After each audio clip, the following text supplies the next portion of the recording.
Welcome to Smiles Television Talk Show. I'm your host, Stephanie Anthony Miles, and it's a pleasure to be with you again today. We have a really special broadcast in store for you today. We're going to be talking with a native from East St. Louis, Illinois, and he's an author, and he's gone on to do some great things. We will be talking with Dr. Wesley G. Robinson-McNeese.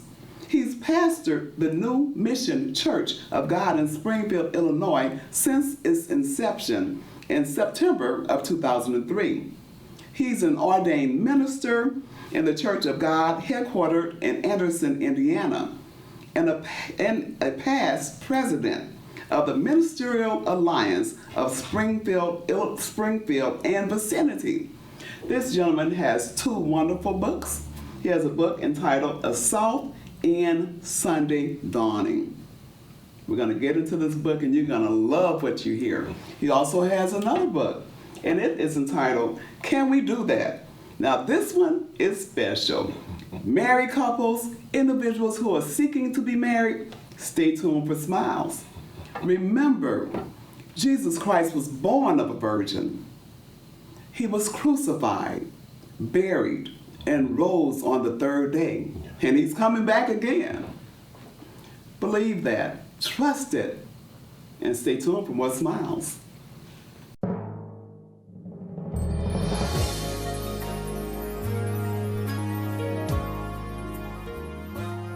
You caught me reading the Monitor newspaper again. I read the Monitor newspaper that's from right here in East St. Louis, Illinois, because they've been in business since 1963. They know what they're doing. They know the newspaper business. Do you read the Monitor newspaper? Support the Monitor newspaper right here in East St. Louis, Illinois. You can find out about your family, your friends, the state, the country, and the world. Now allow me to get back to reading my Monitor newspaper.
Welcome back to Smiles Television Talk Show.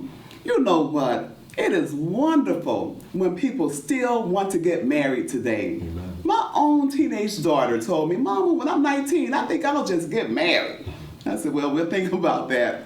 But we're talking with a gentleman, Reverend McNeese, who's written a book for you, for individuals who are interested in being married, individuals who are married, and we're going to talk about some delicate subjects. We won't tell everything about this book, but it's called Can We Do That? Yes. Reverend McNeese, thank you. Oh, thank you. For coming to Smiles Television Talk Show. It is a pleasure to meet you. But it's a mutual pleasure. And thank you for bringing your wife with you. First of all, tell us, what made you write this book? I wrote the book because there seemed to be like a dearth of information about sexuality, Christian sexuality. It seemed that the public has difficulty discussing it, that ministers have difficulty preaching about it, and that the world has its own standard about sexuality, and I felt like we need to put down on paper more about what Christians believe about sexuality. So that's really what led me to write it. You know, well, that's a good thing. And when you read the Bible, you read even in the book of Solomon, God created sex for us. Yes, he did. You know, and Solomon is a hot book. Okay. A lot of times people think that God is keeping us from something, but he's actually saving something good for us. Exactly. He has that plan that we are going to be sexual. He made us sexual creatures. He just wants us to do it in a certain way. And with certain rules. He's got a plan about how it should be walked out. That's such an excellent point. Tell us, what's the format of the book? It's a series of questions. You know, the title of the book, Can We Do That? So I'm asking, can we do this, that, and the other? So each chapter is a question. You know, can we be engaged in oral sex? Can we masturbate? You know, can we take birth control? And so then I answer the question in the chapter, and at the end of the chapter there are discussion questions, because what I was hoping is that the book would be used in small group settings or teaching sessions, and so I gave some questions to stimulate conversation, but it just marches out in that way. One question per chapter. What was the most difficult part for you to write? I don't know that any part was truly difficult. Or should we say, what's the most controversial part? What I've found over the years is that the most controversial part of the book is what I say about masturbation. Because I find that Christendom in general is divided over the topic of masturbation. In my research, I've found probably about 50% believe that it's okay under certain circumstances, and others believe absolutely not. And so that's the most controversy. So whenever I survey my audiences, that jumps out every time. We were talking about being Christian and being married, but what about the unbeliever? What about those who don't believe? Can they gain anything as a result of reading the book? I would think so. Now, please keep in mind that this book has a decidedly Christian bent. So I'm talking about what the Bible says about sexuality. But those who are not Christian could still learn things about the body and the sexual process and how to think about one subject or the other. But what they're going to find if they read this book is that I'm always going to bring them back to what the Bible says about how we should handle that. Okay, well, do you have any intentions of doing a part 2? I do. Okay. Because there are some people who says, well, you didn't talk about this, Dr. McNeese, or I wish you had elaborated on that. And even the publisher has come to me and said, would you like to update the book? And I think the answer is yes. So there will probably be a volume 2, and I may expand upon some things. Well, you know what? I've been through the book, and I think you're going to need a volume 2. It is very hot. It's very interesting. And what did your wife say about your writing the book? Well, you know, my wife is responsible for the title. I don't know if you're aware. Oh, no, I didn't. I was not aware. Okay. Well, can I tell the story about Please. the title? Okay. So my wife and I were engaged in amorous activities, okay? And I have in my mind something that I want to do. And she says, can we do that? Okay. Because she was asking the question if what I had in mind was consistent with Christianity and with what the Bible has to say. And so I realized that a lot of people have this same sort of question. Is this okay? Is that acceptable? Am I staying within the parameters? And so since she had that question, then I began to say, well, maybe other people have those kinds of questions as well. Wow, that's very interesting. Tell us a little bit about your children. What are the ages of your children? Oh, well, we all have adults now. Okay. I think our oldest is 36 and our youngest is 21. You know, I have a child who just started her residency. That's the oldest. She's a physician. And my next oldest is in the military. Wow, okay. And then I have one who just passed the bar. She's a lawyer. And then my youngest is studying mass communications in Carbondale.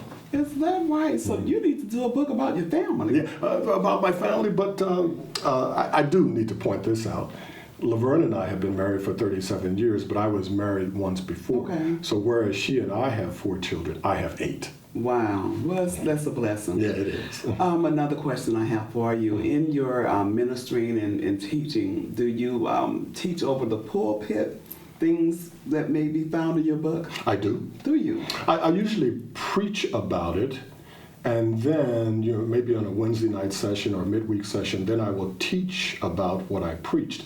Because generally speaking, when you're preaching, it's not a question-answer session, okay? But people have questions. And so I open it up during a teaching session. Let's go over these points because a lot of times I've found people have difficulty, as I said, discussing sexual matters. And that's true. And many times they want to have a one-on-one, or they want to call me off to the side and say, what did you really mean about this? Or they talk about their particular situation. So yes, I both preach it and teach it. When you look at today's media and you see what's going on in terms of how sexuality is shown on television, what have you, what are your thoughts about? I'm appalled. I think that we have gone so far afield from what God wants us to do in terms of our sexuality. Indeed, I believe that the world has a totally different standard. And they teach it, and they preach it, and they publicize it all over the media. And many of our children don't know anything except what they see on the media because we, the Christians, are not teaching them or preaching it to them. So, number one, I think they're wrong, and they've gotten far off base. But number two, we haven't done what we should do in terms of making sure that everyone who is a Christian understands what God's plan is for their sexual lives. I have 3 teenagers. They are 19, 16, and 15. My 15-year-old, when she was 14, had an organization coming to the schools, and they were trying to teach them about abstinence. Okay. It was supposed to be abstinence, but she went on to tell me how the young lady was telling them how to masturbate and do other things. Yes. And she came on, she said, well, Mom, I didn't want to hear that from them. She said, I didn't even know anything about that. Exactly. What are your thoughts about the organizations that come in and they tell the kids that we're going to teach you about sexuality or teach you how to protect yourself, but they actually end up, a lot of times, not all of the time, encouraging activities that are not godly. Yes. It's unfortunate that we now live in a society where we have no choice about that. Regardless of what you and I think, the school systems, the governmental systems are going to continue to do that to our children. But I think what we should be doing is teaching our children firsthand about that before they're even exposed to it in school, such that they have a foundation, a Christian foundation that we have set based on our reading and interpretation of the Bible. Then when they hear those other things, they can have something to measure it against rather than that's all I got, and so therefore I believe it. Right. But if Mama told me, or Daddy told me, or the preacher told me before time about what these things were about, I believe that makes a lot of difference. Wow. If individuals are interested in purchasing your book, how can they do that? Well, it's published by... And you can tell our audience. It's published by Tate Publishing Company, and you can certainly go to their website. Also, I have a Facebook page where I advertise about the book and tell you how you can purchase it, and and my email address is there as well. You can purchase it through me, but also through the publisher. Okay, very good. Can we do that? You want to read this book. You really want to read this book. Dr. McNeese, thank you again for coming to Smiles. No, thank this you is for just having the me. first half of the broadcast. Don't go away. Dr. McNeese is going to stay with us because he has a second book, and we'll tell you about that shortly. Stay tuned for more Smiles. Keep smiling.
Thank you for staying with us.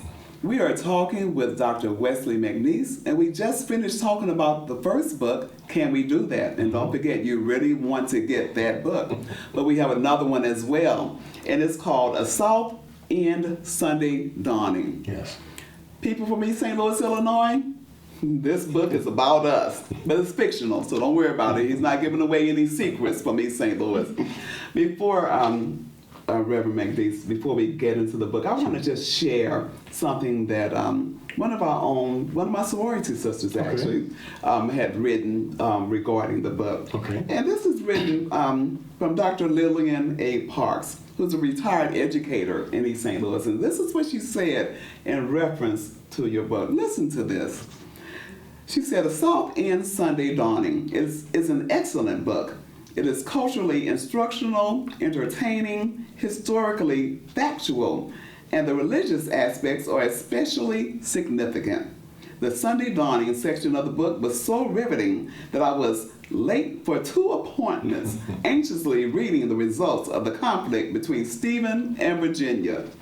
I commend your style and content, enthusiastically endorse your book, and do so without question or hesitation. And that's from Dr. Lillian Parks. And if she was late for something, yes, she must have really been in your book. I love that. What made you write this book, Reverend McNeese? Well, I had a few things going on in my mind. I'm keenly interested in the race riot of 1917 that occurred in this city. And I had read lots about it, but I didn't see much from the black person's viewpoint about what went on. Elliot Rudwick has written what I call the defining piece about that riot. So I wanted to write something about the riot, and I wanted to write something about East St. Louis during the time of my upbringing in the city. And I also wanted to continue to write about relationships. A part of my pastoral ministry has to do with trying to mend relationships. So I thought I would try to interweave those 3 themes into one book.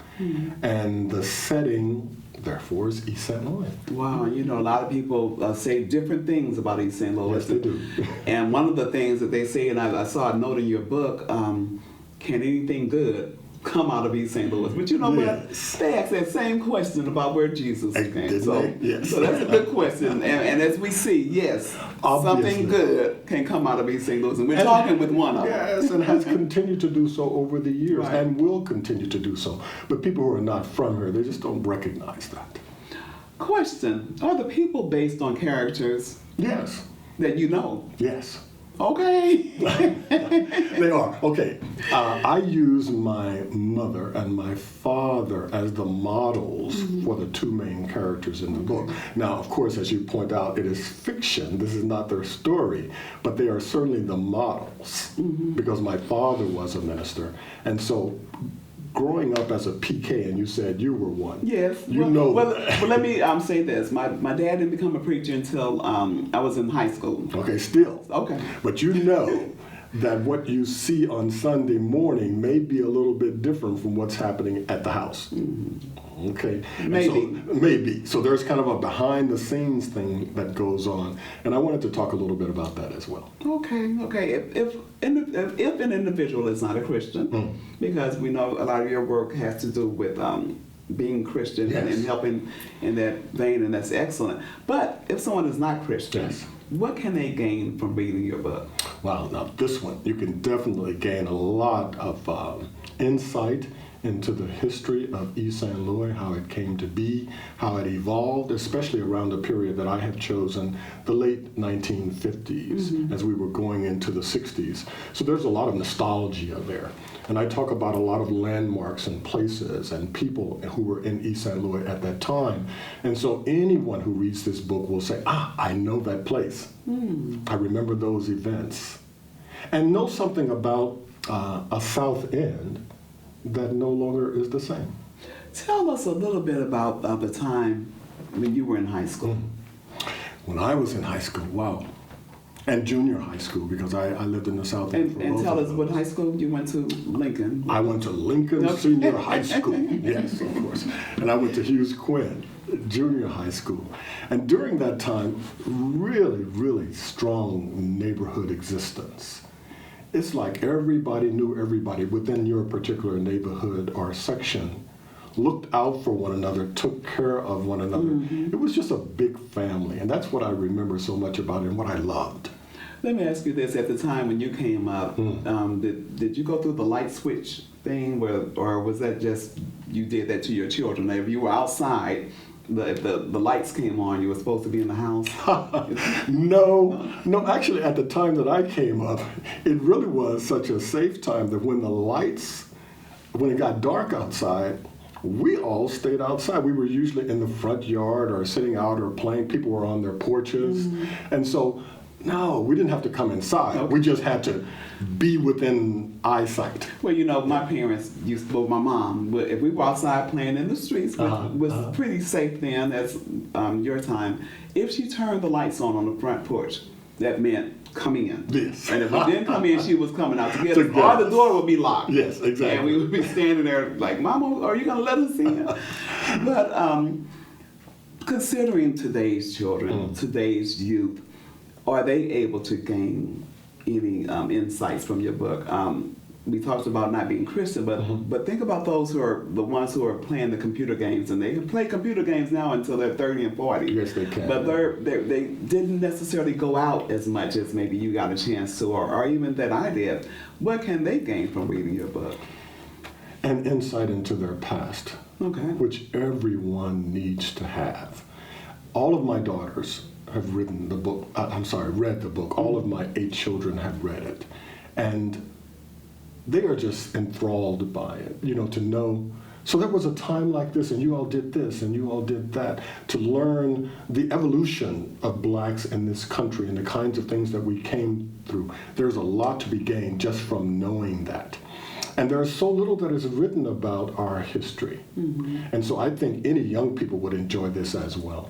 Okay. What do you think about individuals, and this is we're shifting gears a little bit. Individuals who grew up in East St. Louis, Illinois, or any hometown from which they may come, and just don't even want to recognize their upbringings or their roots. I'm not pleased. And I'm a little bit ashamed that they would do that. I recognize that our city, in many ways, has fallen on hard times, but still, it's our city. It's where we came from. Some people, I say all the time, if you can survive East St. Louis, you can do anything. You can survive almost any place in this world. And so there's a lot to be gained from growing up here. And I wish people would recognize. I don't tell people that I'm from St. Louis or Belleville. I tell them I'm from East St. Louis. Illinois, that's right. Yeah, because I want them to, and something comes to their mind whenever I say that. And many times I can correct the presumption that they have if it's a negative one. And I try to represent myself in such a way that they see positive about East St. Louis. I was talking with Eugene Redmond. Yes. I saw that interview. Okay, and he said something very similar to what you just did. And he was saying it's kind of like a pressure cooker, maybe because they're so hard that we tend to just get better with the adversities that are put on us. Yes, tried in the fire. That's right. Yes, we certainly have been tried in the fire here in this city, and those who are able to come through it, survive it, they tend to be the best that we have. They tend to be strong. That's right. A SouthEnd Sunday Dawning. Why the name?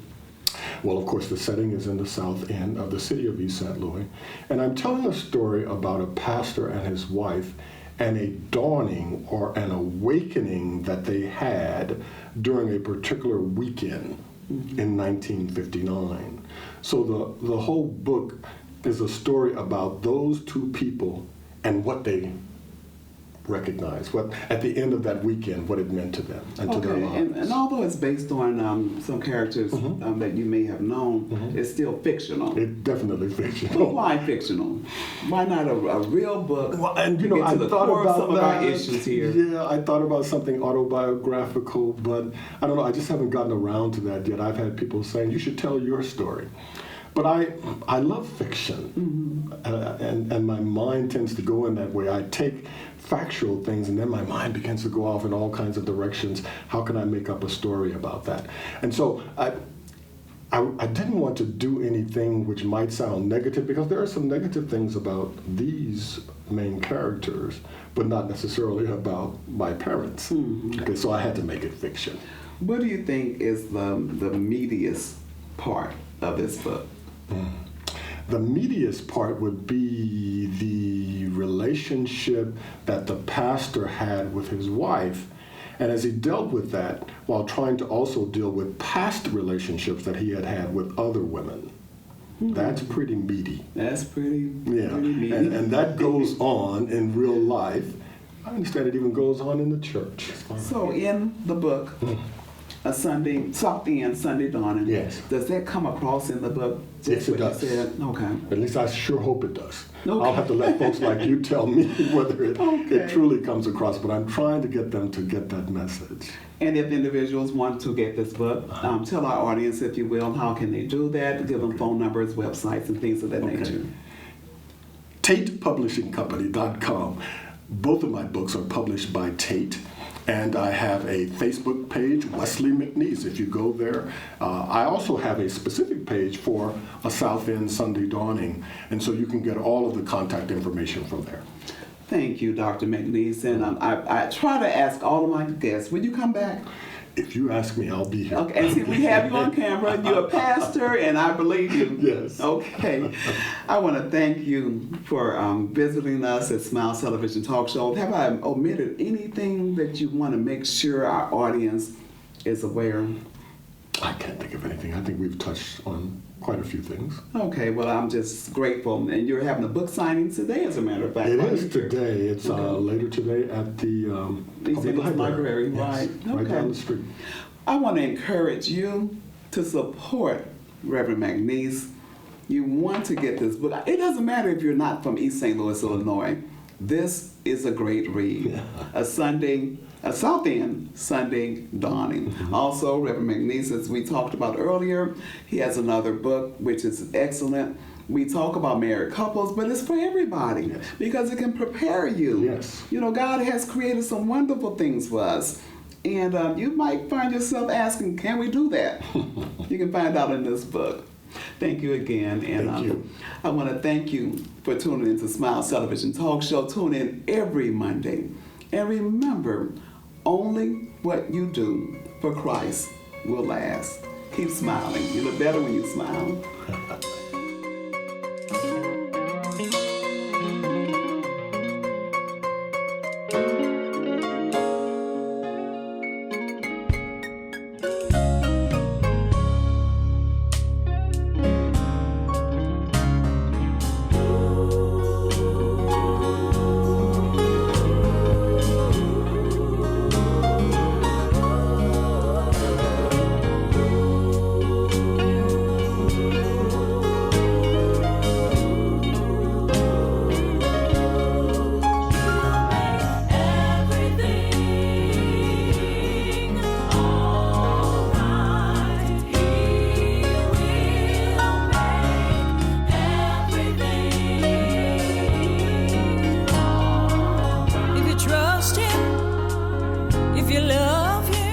Never doubt him. If you lean on